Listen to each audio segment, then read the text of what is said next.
بسم اللہ الرحمن الرحیم۔ السلام علیکم ورحمۃ اللہ وبرکاتہ۔ میدان کربلا میں 10 محرم الحرام 61 ہجری کے دن جہاں کڑیل جوانوں، بوڑھوں، بچوں، شیر خواروں، مہمانوں، اصحاب محترم اور خاندان رسول صلی اللہ علیہ وآلہ وسلم سے تعلق رکھنے والوں نے اپنی جانوں کی قربانیاں دے کر تاریخ رقم کی ہے، تو وہیں اس مارکہ حق و باطل میں خواتین، جنہیں صنف نازک کہا اور سمجھا جاتا ہے، نے بھی ایسا کردار ادا کیا ہے کہ اسے کبھی فراموش نہیں کیا جا سکتا۔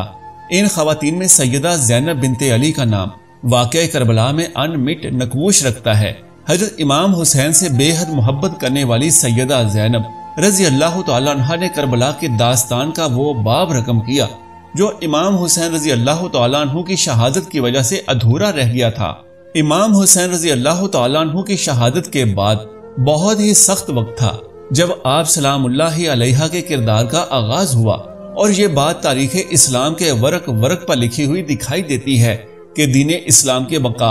امام حسین اور ان کے ساتھیوں کی شہادت سے نصیب ہوئی، اور اس مقصد کی تکمیل سیدہ زینب رضی اللہ تعالیٰ عنہ کی اسیری اور کوفہ اور شام کے راہوں اور درباروں میں بلیغ خطبات دینے سے ممکن ہوئی۔ پیارے ناظرین، اکثر لوگوں کا یہ ماننا ہے کہ شیعوں کو حضرت زینب رضی اللہ تعالیٰ عنہ کی بد دعا لگی ہے کہ وہ آج تک روتے اور پیٹتے ہیں۔ اس بارے میں آگے چل کر بات کی جائے گی، لیکن ناظرین کرام، آپ کا اس بارے میں کیا موقف ہے؟ آپ نے ہمیں ابھی نیچے کامنٹ میں اپنے موقف سے آگاہ ضرور کرنا ہے۔ پیارے ناظرین، اس بات میں کوئی شک نہیں کہ جہاں حضرت امام حسین رضی اللہ تعالیٰ عنہ نے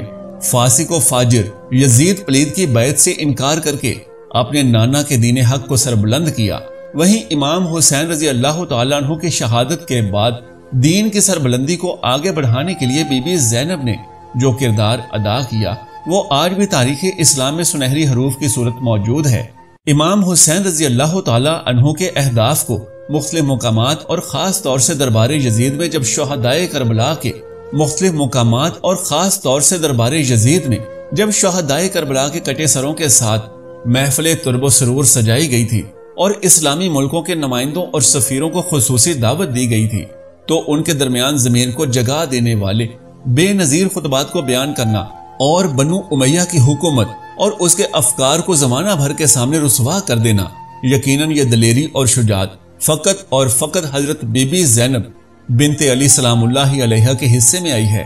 پیارے ناظرین، سیدہ کے تقوی اور دینداری کی انتہا تھی کہ اتنے سخت حالات میں بھی اپنی نماز شب کو نہ بھولی، اور حالت اسیری میں جب ہاتھ بندھے ہوئے تھے اور اونٹوں پر سوار تھیں تو نماز کی ادائیگی ترک نہ کی تھی۔ اس طرح سب پر اہمیت نماز بھی واضح کر دی، اور یہ بھی ثابت کر دیا کہ جنہیں باغی قرار دے کر شہید کیا گیا وہ اسلام کے اصل وارث تھے۔ یاد رہے کہ سیدہ زینب رضی اللہ تعالی عنہ کے بازاروں اور درباروں میں دیے گئے خطبات تاریخ کے سنہری ابواب ہیں، اور ان خطبات نے ہی اس صورتحال کو تبدیل کر دیا جو یزیدیوں نے اپنے حق میں بنائی تھی۔ اس ویڈیو میں آپ کو سیدہ کا وہ ایمان افروز خطبہ بھی سنائیں گے جو آپ نے دربار یزید میں دیا، لیکن اس سے پہلے بات کرتے ہیں سیدہ زینب کے شیعوں کو بد دعا دینے کی۔ تو اس حوالے سے ہم آپ کو سیدہ زینب رضی اللہ تعالی عنہ کے خطبات سے ایک اقتباس سناتے ہیں۔ اس کو سن کر آپ نے خود فیصلہ کرنا ہے کہ شیعوں کو سیدہ کی بد دعا ہے کہ نہیں، اور نیچے کمنٹ میں بھی ہمیں اپنے موقف کے بارے میں ضرور آگاہ کرنا ہے۔ پیارے ناظرین، یہ اقتباس کچھ یوں ہے کہ سیدہ زینب رضی اللہ تعالی عنہ نے بازار کوفہ میں کوفیوں سے خطاب کرتے ہوئے یوں فرمایا تھا: اے مکار غدار خائن کوفیوں، خدا کبھی تمہارے آنسوؤں کو خشک نہ کرے، تمہاری قسمت میں سوائے خدا کی ناراضگی اور عذاب دوزخ کے سوا کچھ نہیں، روتے رہو اور خوب روتے رہو کہ تمہارے نصیب میں صرف رونا ہی لکھا ہے، اور ذلت و خواری تمہارا مقدر بن چکی ہے۔ تم نے کام ہی ایسا کیا ہے کہ قریب ہے آسمان زمین پر آ جائے، زمین پھٹ جائے، پہاڑ ٹکڑے ٹکڑے ہو جائیں، اگر خدا کا عذاب ابھی تم پر نہیں آیا۔ اس کا مطلب ہرگز نہیں کہ تم محفوظ ہو، خدا عذاب کو ہمیشہ فوراً نہیں بھیجتا، لیکن ایسا بھی نہیں کہ وہ مظلوموں کو انصاف نہ دلائے۔ ناظرین کرام، جیسا کہ پہلے بھی کہا کہ اب فیصلہ آپ نے کرنا ہے کہ شیعوں کو بی بی زینب رضی اللہ تعالی عنہ کی بد دعا ہے یا نہیں، تو ابھی اس بارے میں اپنا جواب کمنٹ کریں۔ پیارے ناظرین، سیدہ زینب رضی اللہ تعالی عنہ کی فصاحت و بلاغت اور لب و لہجے کا یہ حال تھا کہ ہر کوفی حیران تھا کہ کیا علی دوبارہ آ گئے ہیں۔ باپ اور بیٹی کے درمیان ایسی فکری اور لسانی شباہت تاریخ پیش کرنے سے قاصر ہے۔ آپ کی شجاعت اور دلیری کا یہ عالم تھا کہ حضرت زینب رضی اللہ تعالی عنہا عبید اللہ کے دربار میں یوں گویا ہوئی۔ خدا کا شکر ہے کہ اس نے اپنے رسول کے ذریعے سے ہمیں عزت بخشی اور گناہ سے دور رکھا۔ رسوا تو صرف فاسق ہوتے ہیں، جھوٹ تو صرف تجھ جیسے بدکار بولتے ہیں، الحمدللہ کہ ہم بدکار نہیں ہیں۔ یوں آپ رضی اللہ تعالی عنہ نے ابن زیاد کو منہ توڑ جواب دیتے ہوئے اپنی دلیری کا مظاہرہ کیا۔ ناظرین کرام، اگر امام حسین رضی اللہ تعالی عنہ کی شہادت پر سیدہ ہمت ہار جاتی تو کربلا کے لقودق صحرا میں لکھی گئی داستان شجاعت و حریت کا علم کسی کو بھی نہ ہوتا۔ یقیناً امام حسین اور ان کے جانثار ساتھیوں کی بے مثال قربانیاں رائے گاں چلی جاتی اور آج ہر جانب یزیدیت کا راج ہوتا۔ دین کی شکل نہ جانے کیسی ہوتی، جو بھی ہوتی وہ رسول اللہ صلی اللہ علیہ وآلہ وسلم کا لایا ہوا دین ہرگز نہ ہوتا۔ لہٰذا سیدہ زینب نے اس موقع پر حرم پاک کی پاک بیبیوں اور معصوم بچوں اور بچیوں کی ہمت نہیں ٹوٹنے دی، ان کے حوصلے بلند رکھے اور انہیں جلتے خیام اور یزیدیوں کی لوٹ مار سے محفوظ رکھا۔ اس موقع پر سب سے اہم کام امام زین العابدین، جو کہ حالت بیماری کے سبب خیمے کے اندر موجود تھے، ان کو شمر کے مظالم سے بچایا اور شمر کے سامنے ڈٹ گئیں اور شمر سے یہ کہا کہ تمہیں میری لاش سے گزر کر جانا ہوگا، اور اس طرح جلتے خیام سے امام زین العابدین کو اٹھا لائیں اور امامت کے چراغ کو بجھنے نہیں دیا۔ پیارے ناظرین، اب سیدہ کا وہ ایمان افروز خطبہ ملاحظہ فرمائیں اور اپنے ایمان کو تازہ کریں۔ آپ یزید کے دربار میں یوں مخاطب ہوئیں: خدا نے سچ فرمایا کہ جن لوگوں نے برے اور گھناؤنے کام کیے ان کی سزا ان لوگوں جیسی ہے جنہوں نے الہی آیات کی تکذیب کی اور ان کا مذاق اڑایا۔ اے یزید، کیا تو الہی فرمان کو بھول گیا کہ خدا نے فرمایا کہ کافر خوش فہمی میں مبتلا نہ ہو جائیں؟ اگر ہم نے انہیں مہلت دے دی ہے تو اس کا مطلب ہے کہ ہم ان سے بھلائی چاہتے ہیں؟ نہیں، ہرگز ایسا نہیں ہے، بلکہ ہم نے اس لیے انہیں مہلت دی ہے تاکہ زیادہ سے زیادہ گناہ کر سکیں اور آخر کر سخت ترین عذاب میں گرفتار ہوں اور ان کی بخشش کا کوئی راستہ نہ رہ جائے۔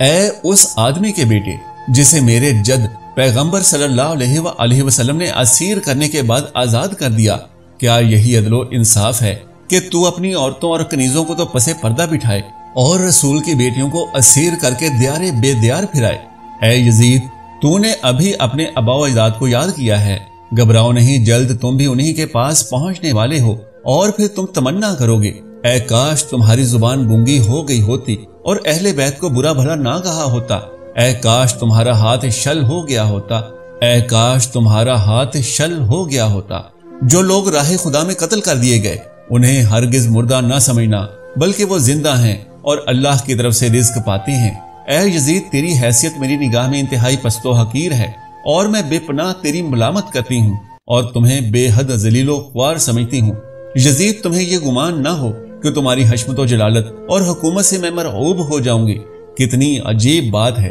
کہ لشکر خدا کو لشکر شیطان کے ہاتھوں تہ و تیغ کر دیا جائے اور ہمارے خون سے اپنے ہاتھوں کو رنگین کر لیں۔ خدا اپنے بندوں پر ظلم روا نہیں کرتا، ہم تو بس اسی سے شکوہ کرتے ہیں اور اسی پر اعتماد کرتے ہیں۔ لہذا جو فریب و ہیلا چاہے کر لے، جتنی طاقت ہے آزما لے اور کوشش کر کے دیکھ لے، خدا کی قسم ہمیں اور ہماری یادوں کو مومنین کے دلوں سے نہ مٹا سکے گا اور ہمارے گھر میں نزول وحی کو کبھی چٹلا نہ سکے گا۔ خدا کا شکر ہے کہ اس نے ہمارے بزرگوں کو سعادت و مغفرت کے ساتھ اس دنیا سے اٹھایا اور ان کے بعد والوں کو مقام شہادت اور حجت پر فائز کیا۔ پیارے ناظرین، یوں سیدہ زینب رضی اللہ تعالی عنہا نے یزید کے دربار میں اسے آئینہ دکھایا، اس حال میں کہ آپ اسیر تھیں اور آپ کے بھائی کا سر مبارک اس کے سامنے تھال میں رکھا تھا اور وہ نواسہ رسول کے دندان مبارک چھڑی مار کر توہین کر رہا تھا۔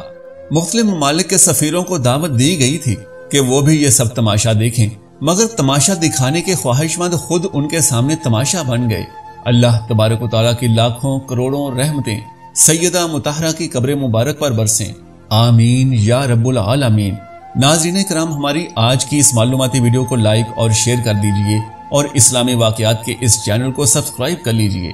جزاک اللہ خیرن کثیرا۔ اللہ ہم سب کا حامی و ناصر ہو۔